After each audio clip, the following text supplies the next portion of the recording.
Good evening, class. Tonight we're going to talk about some venting. Going to pick up where we left off last week. Now, last week, if you remember, we got up to about halfway through the chapter on venting after we did the questions that included venting. Now, a few of these uh, sections that paragraphs that I'm getting to did have an answer or two from these pages, but for the most part, we didn't cover everything that's in the book. So what I'd like to do is pick up where we left off. For those of you who have your code book there, this is going to be on page 174. Let's see, about a little less than halfway down the page where it says vent stack and stack vent. Now, a lot of this is going to be a review, which is okay. Doesn't hurt to do a little bit of a review. Now, we did cover vent stack and stack vent when we did the sketches themselves.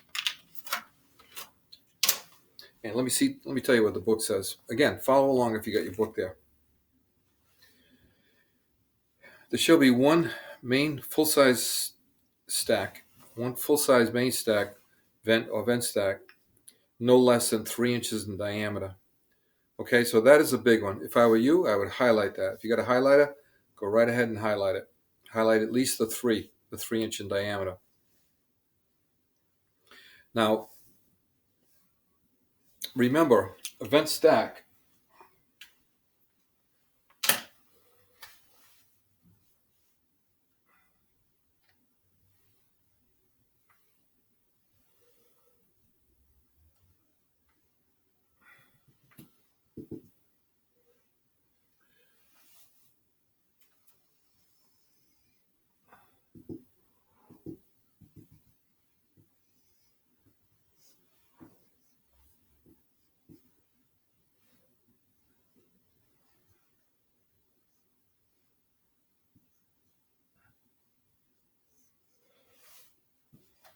Okay, this is a lot rougher than I would normally have drawn, but you got the idea. This is the single family house, one floor.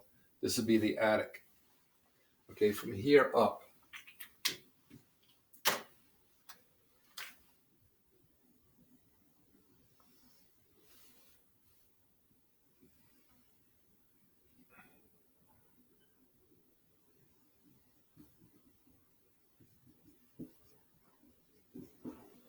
It's called a stack vent. Okay, everything above the highest fixture, 6 inches above the highest fixture, is a stack vent. There's no more fixtures tying into it. It's nothing but air and a little rainwater. Okay, over here, the vent stack.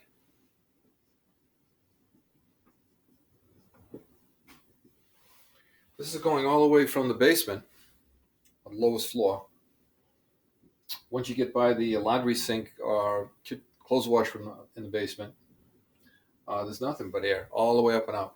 Now, normally on the sketches that we've done and the book sketches, they tie this back into the main stack. Once in a great while, there might be something happening up in the attic. Maybe it's a vaulted ceiling where you cannot go horizontally to get there because you'd be exposed, and you don't want your pipe to be exposed to it. It doesn't have to be. So you just go straight up and out. Nothing wrong with that. But normally, the cost of going out the roof and the time involved, flashing it, one extra penetration, too sweatful, leaking, we don't do this. Usually, as a rule of thumb, I used to figure about if I was more than 20 feet away from the stack, then I'd go out separately. Okay, but normally the vent stack itself, you tie back in, and the problem would come if you had a bathroom at, say, the other end of the house. Then you might go out separately, but a vent stack can go out the roof separately. So the vent stack would be this whole stack right here. Okay, and remember what I told you. One way to remember a stack vent over a vent stack is this. If it's more stack, like this one, than vent, call it a stack vent. First word is stack. If it's more vent than a stack, then you do it this way, okay? So this is a vent stack, that's a stack vent. All right. And another quick review.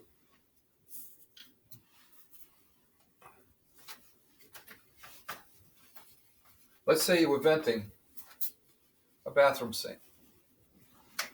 let's get into a little bit of detail. I imagine you're all venting, or you're all going about 17 high, right, to here. Say 18. Off the floor, right? Now, you need a vent. How high is this sink? The sink itself is going to be about somewhere around 32, 34, 36. We'll say it's a kitchen sink. Okay, they're easy, 36. Right? That means your vent has to be up 42 above the floor. If this is the floor being, let me go a little higher.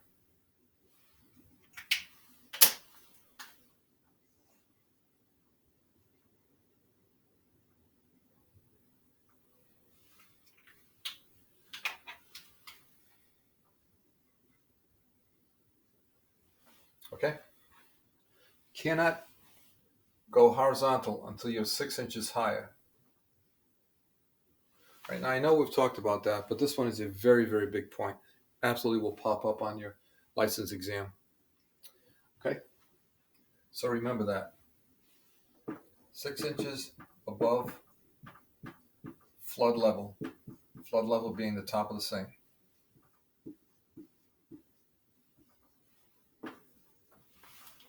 Okay? And in the book, I would highlight that. It's the last paragraph on 5A, middle of the page. 6 inches above flood level rim of the highest fixture being served in that room, or on that floor, actually. Since there's no fixture higher than 36, you're safe going 42. Okay, so when in doubt, it shouldn't be any doubt, automatically start at 42 for all your vents. Okay? Before you go horizontally. Now, it's a good point to show you what horizontal is. Now, out in the real world, vertical is straight up. Drop a plumb bob. Okay, drop a plumb bob. It's going to hang straight down. It's actually, if you do a little bit of construction work and you don't even trust your 6 foot level, you put in door frames, casing, stuff like that. Take it from me. Get the plumb bob out. Spend a little time, get it from stop swinging, and you get a perfectly dead straight vertical line. Masons use them because they have to be accurate. I mean, their work shows up even more than ours when it's not straight. So from vertical, we're going to go and make it a plumbing vertical. We're different. Try a different color here.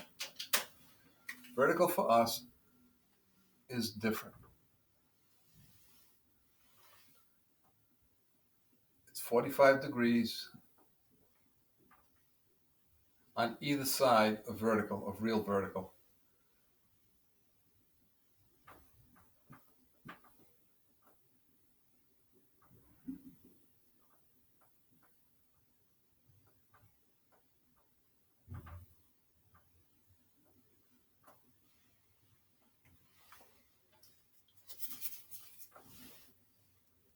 Quite 45.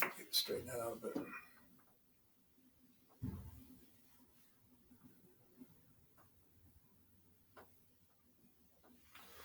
Okay. So what does that mean? We got our own version of vertical. Okay, but it's to our advantage. It means, watch this. I can come off here. We'll say down here somewhere. Right? This being a 45.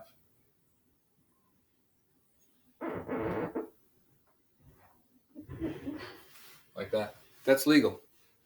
Okay, the book says vertical, but vertical for us is 45 degrees either way. Obviously, it could be a 22 and a half. But once in a while, you might come to a situation where you could duck in there, you want to duck in, and go 45 degrees because there's something in the way over here at that point. Okay, so you can come right off the top of this TY, 2 pipe diameters. And you don't even have to do that because we are vertical. As soon as you can, put a 45 on top of this TY right here. TY being this fitting right here.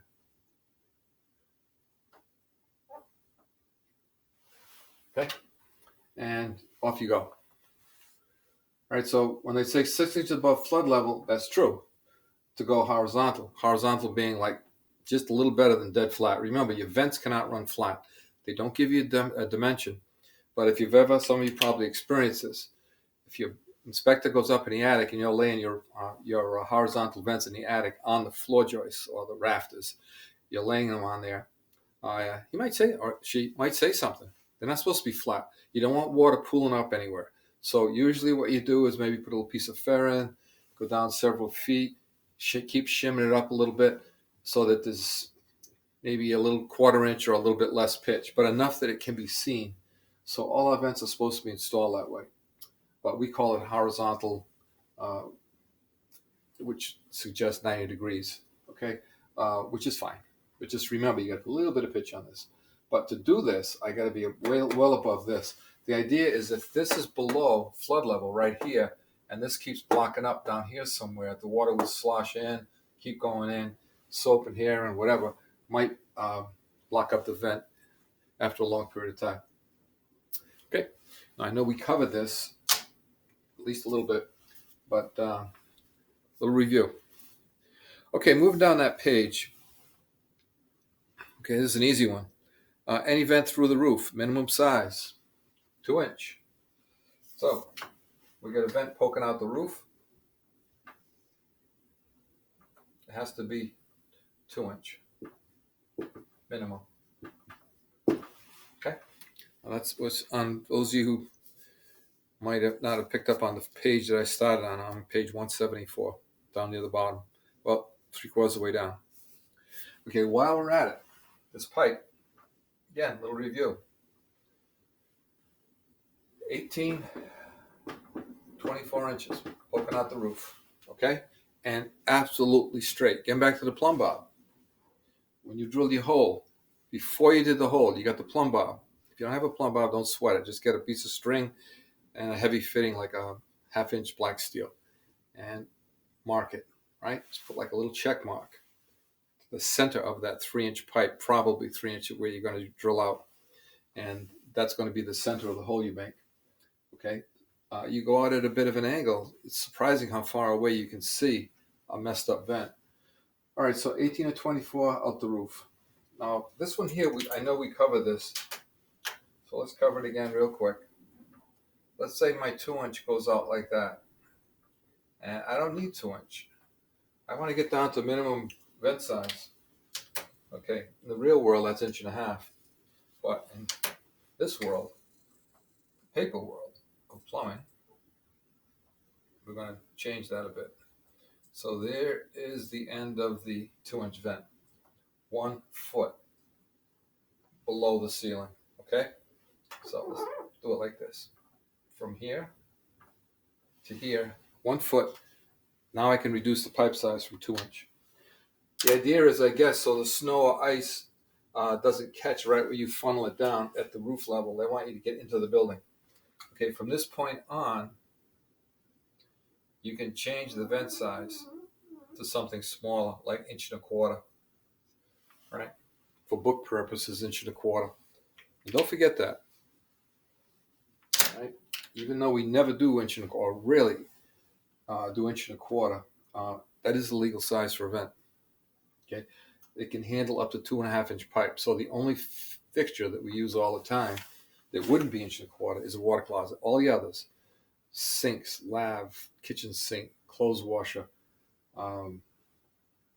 laundry sink, dishwasher, anything you can think of, the vent size legally is 1.25 inches because it only has to be half the drain size.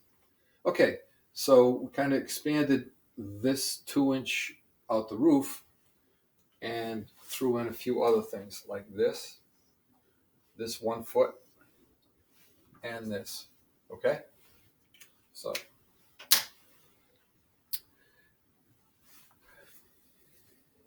okay, that vertical that I spoke of from either way right here is the next thing. I didn't realize it was coming up so quick. Okay, so the next thing down is vertical, 45 degrees. So why don't you do this? Highlight that 45 degrees from the vertical, and be sure you understand it, because vertical, the definition for vertical in the dictionary is not this. This is the plumbing version of vertical. Okay, vent header. Vent header just means you got a pipe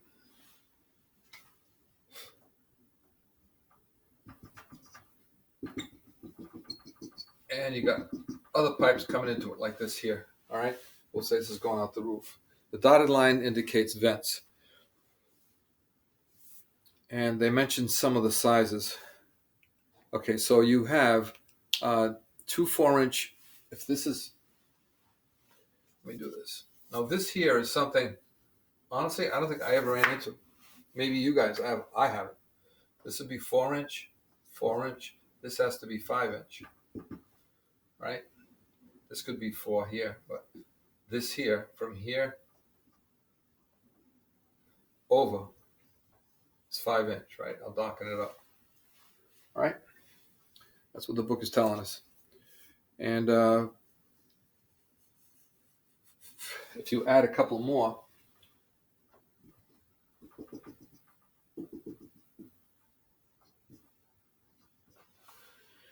four-inch. Actually, it's more than 4, so I'm going to have to add one over here. So if we got 5 4-inch, then this has to be a 6. Okay? Now, I know that at some point here, this is going to jump off to be a 5. I would guess that it would be right here. Once you get by the first one, this could be a 5. So this is 6 to right here. Okay? But you can read it in the book. Top of page 175. Vent relief. Okay, this one here is, it'd be very hard to draw it on a small board like that, but just picture 10 floors. Now remember, this is another important one. Letter E, relief vent for vents more than 10 branch intervals. What's a branch interval? I think we did that once very quickly, several weeks ago. This thing's kind of shaky. I hope it doesn't collapse. Okay. So what's a branch interval?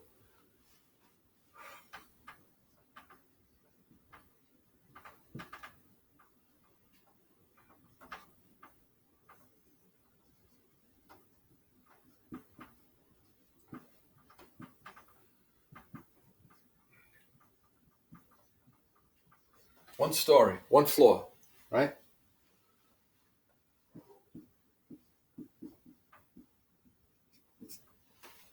Okay, but not less than 8 feet.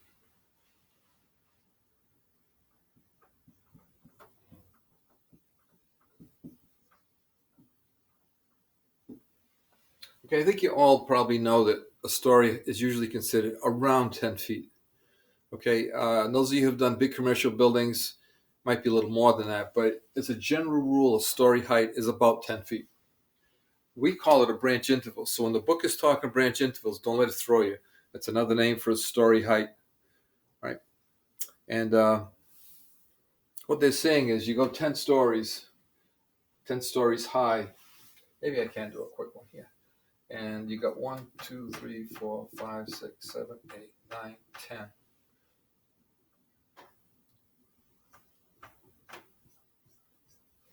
Okay, what they're saying is that you would have to have, if this was the roof like this, and you got some kind of vent stack like that, you would have to have a special vent tying in every 10 stories like this. Okay? Just so that to relieve any pressure, because you got such a long stretch here. That's like 100 feet. So they want a relief vent. And you can read what it says there.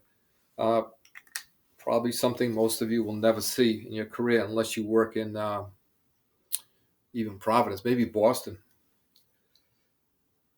And it mentions the size of the relief vent shall be equal to the size of the vent stack itself. So if this here, because it's such a big building, we'll say that the vent stack is 3, then the relief vent here would have to also be 3. Okay, another name, the vent terminal. I don't think we mentioned this one.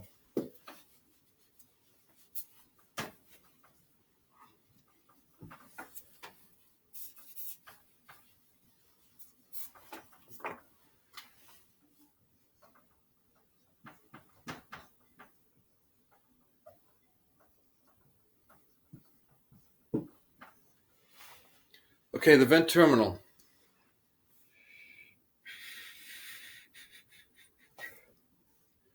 It's where the vent opens to the atmosphere.